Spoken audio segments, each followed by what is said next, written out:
बड़े बुजुर्ग के हवाले से अर्ज करता हूं, बगदाद तबाह हो गया था चंगेज के जमाने में। या हलाकू या पूरे अक्सरियत को उन्होंने कत्ल कर दिया था, चंद बच गए होंगे, जगह जगह लाशें। उस जमाने में चंगेज की या हलाकू की बेटी गुजर रही थी रास्ते से, उसने एक जगह कुरान के पढ़ने की आवाज सुन ली, कहीं कुरान की तिलावत हो रही थी, रुक गई, अपने खादिमों से कहा देखो यहाँ कहीं अरबी की आवाज है, कुरान की आवाज आ रही है। ढूंढा गया तो देखा एक आलिम रब्बानी है जो चंद लोगों को बैठ करके उस जमाने में कुरान पढ़ा रहे हैं। जब पूरा बगदाद लुट रहा है, कत्ल और गारत गरी आम है, और वो कुरान पढ़ा रहे।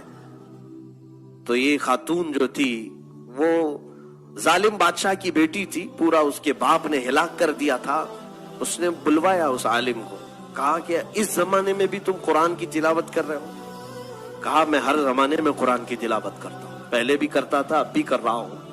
अच्छा, मैंने तुम्हारे मुतालिक एक बात सुनी है मुसलमानों की, तुम्हारा अकीदा यही है ना कि अल्लाह जो चाहता है वही होता है, अल्लाह जो चाहता है वही होता है? तो उन्होंने कहा बिल्कुल मेरा ईमान है ये, उसके चाहे बगैर कुछ होता भी नहीं है। और तुम्हारा अकीदा यही है कि अल्लाह जिसे चाहता है उसे पावर देता है?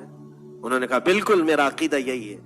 कहा तो फिर हमारे ऊपर यकीन क्यों नहीं कर लेते कि अल्लाह जो चाहता है वही होता है? तो हमको चाहा है अल्लाह, इसलिए आज हम हुकूमत में हैं। ये आज के चंगेज भी यही कह रहे हैं कि भगवान अगर ना चाहता तो हम लोग नहीं आते थे। कभी कभार क्यों चाहता है ये भी सुन लो।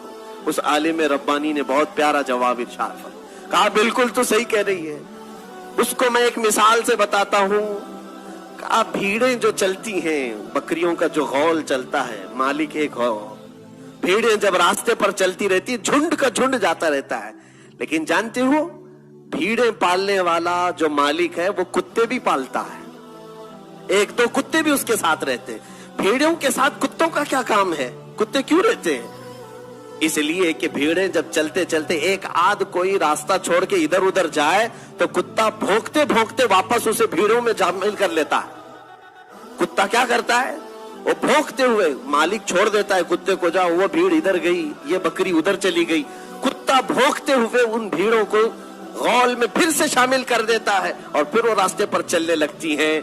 उस आलिम रब्बानी ने फरमाया यकीनन हम उम्मत मुस्तफा भोली भीड़े हैं, जब सिराते मुस्तकीम से इधर उधर हटते हैं अल्लाह तुम जैसे कुत्तों को हम पर भेजता है ताकि तुम भौंक करके फिर से हमें सिराते मुस्तकीम पर ले आओ।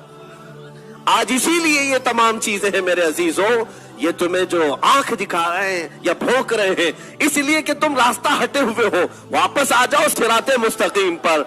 अल्लाह के हबीब का रास्ता छोड़कर कोई इज्जत हमारी नहीं है। उनके जो हम गुलाम थे, खल्क के पेशवा रहे, उनसे फिरे जहां फिरा फिर आई कमी वकार में। उस मौला ने जब ये वादा किया है तुम्हारे लिए, जिसको इकबाल ने यूं कहा कि मोहम्मद से वफा तूने तो हम तेरे हैं, ये जहां चीज है क्या लौहो कलम तेरे।